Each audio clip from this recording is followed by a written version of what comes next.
कि हम अगर इतिहास को उठा करके देखें तो जिसका हम सर्वप्रथम पूजन करते हैं भगवान गणपति जी, वो भी प्रथम पूजनीय कैसे हुए?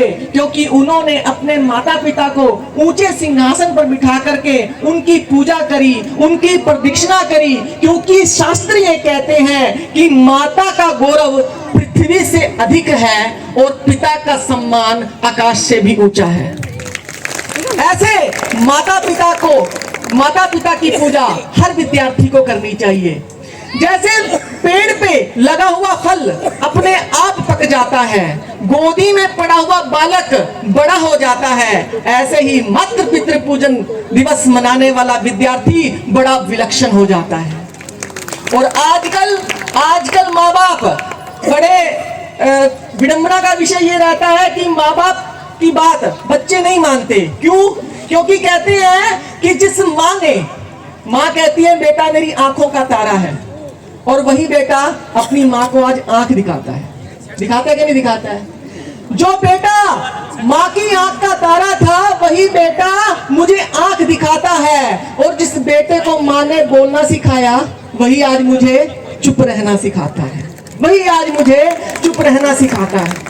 क्यों? क्योंकि हर बच्चे को लगता है कि भाई मेरे जीवन में कोई भी इंटरफियर नहीं होना चाहिए। पर कभी उससे भी पूछा जाए कि जब तू पैदा हो रहा था, गर्भ में था, तो तूने अपनी माँ के जीवन में कितना इंटरफियर किया? उसकी हंसी खुद की नहीं रही, क्योंकि जब गर्भावस्था होती है हम खुलकर हंस नहीं सकते, हम खुलकर रो भी नहीं सकते, हम उल्टा नहीं बेड में लेट सकते, और कदम हमेशा हमें कैसे जमीन पर रखने पड़ते हैं। आप सब तो मुझसे ज्यादा इस बात के लिए समझदारी रखते हैं। तो कितना सैक्रिफाइस करना पड़ता है। बच्चों के एग्जाम आते हैं तो माँ को सबसे पहले उठना पड़ते हैं। कहते हैं कि जब बाप धूप में और माँ चूल्हे पे जलती है तब जाकर के औलाद पलती है, तब जाकर के औलाद पलती है। और हमें गर्व होना चाहिए अपने माता पिता पर कि उन्होंने हमें अच्छा जीवन दिया, हमें शिक्षा देने के लिए हम पर पैसा खर्च करते हैं। देखो भगवान श्री राम आए तो रामनवमी मनाते कि नहीं मनाते? भगवान श्री कृष्ण आए जन्माष्टमी मनाते कि नहीं मनाते? हनुमान जी आए हनुमान जयंती मनाते कि नहीं मनाते? तो जब उनके लिए पर्व है तो जिन्होंने हमें पैदा किया उनके लिए भी कोई दिवस होना चाहिए। पर यह दिवस 14 फरवरी ही क्यों रखा गया? क्योंकि मैं आपको बता दूं कि 14 फरवरी के दिन विशेष क्या होता है कि भगवान सूर्य नारायण कुंभ राशि में प्रवेश करते हैं। हर महीने में ना किसी राशि में प्रवेश करते हैं, और 12 राशियां अपनी होती हैं। तो भगवान सूर्य नारायण, कोई भी चेक कर सकता है, ज्योतिष विद्या के हिसाब से बिल्कुल सही गणित बता रहा हूं आपको, कि भगवान सूर्य नारायण कुंभ राशि में प्रवेश करते हैं। और कुंभ राशि के देवता कौन है? शनि महाराज। कौन है? और शनि महाराज भगवान सूर्य के क्या लगते हैं? रिश्ते में क्या है दोनों? पिता पुत्र। जब पिता का आगमन पुत्र के घर में होता है तो पुत्र क्या करेगा? पिता का सम्मान करता है, अर्घ्यपाल से पूजन करता है। तो उस दिन शनि महाराज ने अपने पिता का पूजन किया, इसलिए 14 फरवरी को मातृ पितृ पूजन दिवस मनाना चाहिए। इनोसेंटी रिपोर्ट कार्ड ये कहती है कि जो विद्यार्थी अपने माता पिता का पूजन नहीं करता, ऐसे अमेरिका देश में 13 से लेकर 19 वर्ष तक की जो युवतियां होती हैं वो 12.5 लाख किशोरियां गर्भवती हो जाती हैं, जिसमें से 5 लाख तो गर्भपात कराती हैं और 7.5 लाख कुंवारी माता बन जाती है। कितनी शर्म की बात है। और ये विदेशों की पद्धति हमारे पास चल करके आई है, जबकि हम उस देश में पैदा हुए हैं। आज जिसके कारण ये समागम रखा जा रहा है वो कौन है? वो हमारे पूजनीय हैं डॉक्टर केशवराम हेडगेवार। कहते हैं 11 साल की उम्र में जब वे किसी क्लास में थे, स्कूल में थे, वहां पर किसी खुशी के कारण मिठाइयां बांटी जा रही थी, और वो इतना सूझबूझ वाला विद्यार्थी था। उसने पूछा अपने प्रिंसिपल से, अपने मास्टर से, अपने टीचर से, अपने शिक्षक से कि आप ये किस बात की खुशी मना रहे हैं, किस बात की मिठाई मुझे खिला रहे हैं, हम सबको खिला रहे हैं? तो उन्होंने बड़े गौर से बोला, गर्व से बोला कि आज रानी विक्टोरिया का बर्थडे है, उसके लिए हम आप सबको मिठाई खिला रहे हैं। तब उन्होंने क्या किया? उन्होंने वो मिठाई का टुकड़ा नाली में फेंक दिया और कहा रानी विक्टोरिया अंग्रेजों की रानी है और उन अंग्रेजों ने हमें गुलाम बना रखा है, ऐसी रानी विक्टोरिया का हम बर्थडे नहीं मनाएंगे, सेलिब्रेट नहीं करेंगे। 11 साल का बच्चा, कितना उसके अंदर साहस था। ऐसे ही डॉक्टर केशवराम हेडगेवार नहीं बने। और एक समय की बात है कि वंदे मातरम पर जब बैन लगाया तो उन्होंने अपने स्कूल के सभी बच्चों को इकट्ठा करके उसके विरुद्ध एक प्रशिक्षण करने के लिए आने वाली थी एक संस्था, जैसे अपने यहाँ पर भी एजुकेशन में आते हैं बड़े अधिकारी लोग चेक करने के लिए कि पढ़ा कैसे नहीं है, व्यवस्था सारी ठीक है कि नहीं ठीक है। उस समय अंग्रेज अधिकारी आते थे और जैसे ही क्लास में एंट्री हुई तो उन्होंने पक्का कर रखा था कि नाम नहीं बताएंगे, पर जैसे एंट्री करेंगे वंदे मातरम, वंदे मातरम। जब ऐसा उद्घोष हुआ तो अंग्रेज अधिकारी सारे सकपका गए, बेहोश हो गए, घबरा गए कि ये क्या हुआ, पकड़ो किसने ये काम किया है। सभी क्लास में जाते हैं, वहीं पर ही वंदे मातरम। और जब ऐसा उद्घोष मिला, कह रहे कि 1.5 महीने तक जो अंग्रेज थे वो इल्म लगाते रहे कि अब पता चलेगा कि किसने ये गुस्ताखी की, किसने ये किया, उसको सजा देंगे। माता पिता ने भी जबरदस्ती करी, सभी शिक्षकों ने भी जबरदस्ती करी, पर कोई भी बच्चा टस से मस नहीं हुआ नाम बताने के लिए कि हमारा नेता कौन है। और 1.5 साल के बाद वो क्लासेस स्टार्ट हुई, स्कूल स्टार्ट हुआ। किसकी बदौलत? उस समय अंग्रेजों से लोहा किसने लिया? डॉक्टर केशवराम हेडगेवार जी ने। और आज जो हमारी ये संस्था है राष्ट्रीय स्वयंसेवक संघ, जो कहती है कि हमें अपने राष्ट्र के लिए, और कहा जाता है राष्ट्र निर्माण का आधार, मेरे साथ पीछे बोलना, राष्ट्र निर्माण का आधार, आप बोले मेरे साथ, राष्ट्र निर्माण का आधार, बोलिए राष्ट्र निर्माण का आधार, राष्ट्रीय निर्माण का आधार मातृ पितृ पूजन, मातृ पितृ पूजन हो हर बार, मातृ पितृ पूजन। और 14 फरवरी को विदेशों की संस्कृति हमें कार्ड देना सिखाती है, गुलाब देना सिखाती है।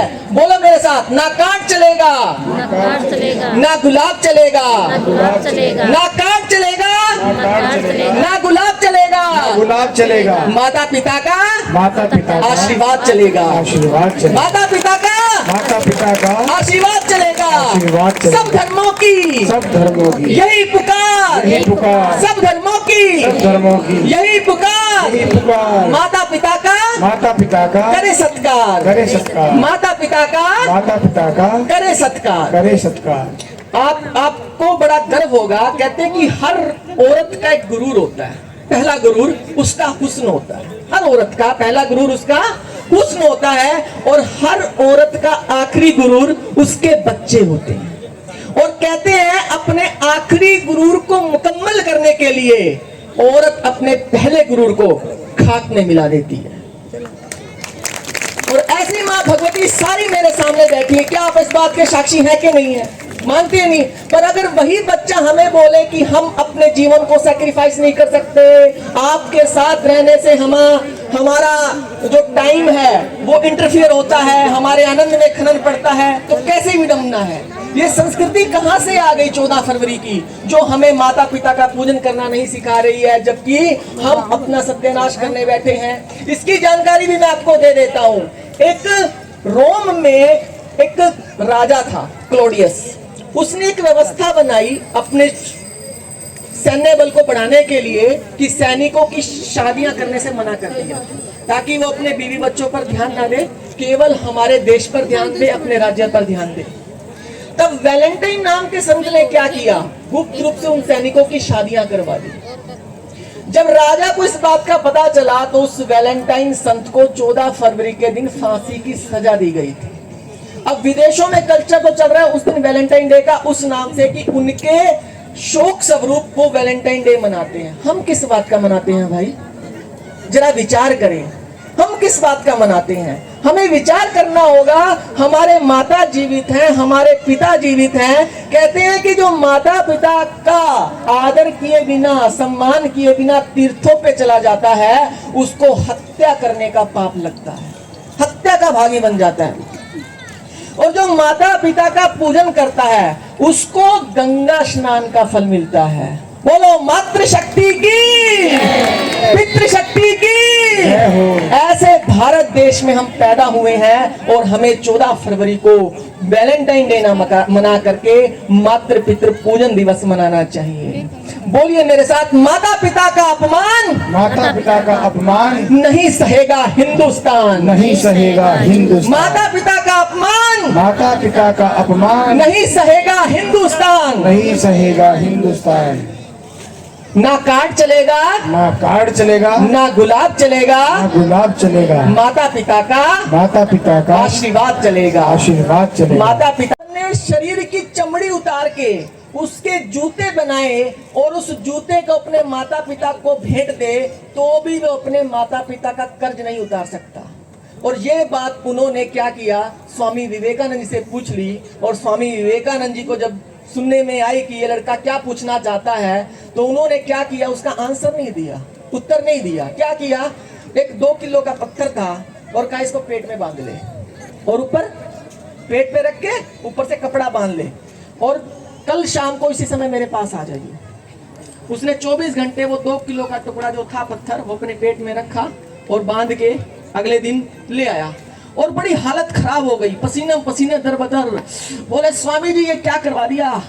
बोले 24 घंटे इस पत्थर को पेट पे रख के मैं बड़ा परेशान हो गया हूँ, कोई भी काम ढंग से नहीं कर पा रहा हूँ। तो स्वामी जी बड़े मुस्कुराए और कहते कि भाई केवल 2 किलो का पत्थर एक दिन रखा, तू परेशान हो गया, और वो माँ 9 महीने अपने पेट में रखती है, वो परेशान नहीं हुई, वो घबराई नहीं। हालांकि आपको पता है कि कितने हार्मोनल इम्बैलेंसेस हो जाते हैं, वोमिटिंग आती है, कई माताओं बहनों को तो बेड रेस्ट ही मिल जाता है। इतना दुख सहने के बाद भी कहते हैं जब माँ बच्चे को जन्म देती है, एक हड्डी टूटे तो आप सोचो कितना दर्द होता होगा। कहते हैं, साइंस कहती है कि जब माँ बच्चे को जन्म देती है तो एक साथ 28 हड्डियां टूटती हैं। कितनी हड्डियां टूटती हैं? 28। उस पीड़ा को सहन करती है माँ। कहते हैं कि जब माँ बच्चे को जन्म देती है, 1000 बिच्छू जितने डंक लगते हैं उतना वो दर्द सहन करती है, तब भी वो अपने माता पिता अपने बच्चों को जन्म देते हैं। और बच्चा कहे कि my life is my wife, और माता पिता को भूल जाए तो थोड़ा सा सोचना पड़ेगा, विचार करना पड़ेगा। तो बच्चे, आज मेरी आपने जो विनती सुनी है, जो भी बच्चे आज आए हैं माता पिता का पूजन करना चाहते हैं, उनके हाथों में एक थाली दी जाएगी जिसमें फूल है, कुमकुम है, अक्षत है, नैवेद्य है। हाँ, नीचे से ही तो इनको थालियां दे दी जाए बच्चों को, और बच्चे अपने माता पिता के पास खड़े हो जाएं और थोड़ी सी ऐसी व्यवस्था कर लेना कि बीच में थोड़ी सी जगह बना दें ताकि परिक्रमा कर सके। कुछ बच्चे जिनके माता पिता नहीं आए, हेलो